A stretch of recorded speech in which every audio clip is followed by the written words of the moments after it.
8 Ways to Lose Belly Fat and Live a Healthier Life. An extra benefit of the low-carb diet is that it produced a higher quality of weight loss, Stewart says. With weight loss, fat is reduced, but there is also often a loss of lean tissue, muscle, which is not desirable. On both diets, there was a loss of about 2 to 3 pounds of good lean tissue along with the fat, which means that the fat loss percentage was much higher on the low-carb diet. Ultimately, you need to pick a healthy eating plan you can stick to, Stewart says.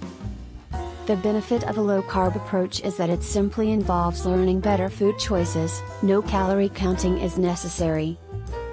One of the biggest benefits of exercise is that you get a lot of bang for your buck on body composition, Stewart says.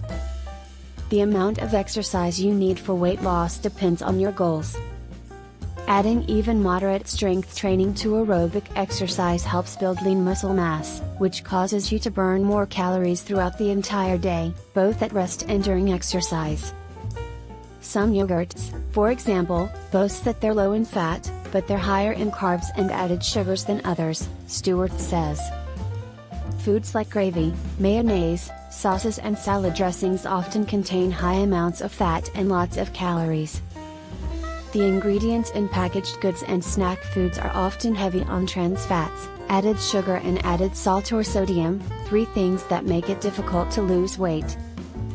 As you add muscle mass and lose fat, the reading on your bathroom scale may not change much, but your pants will be looser.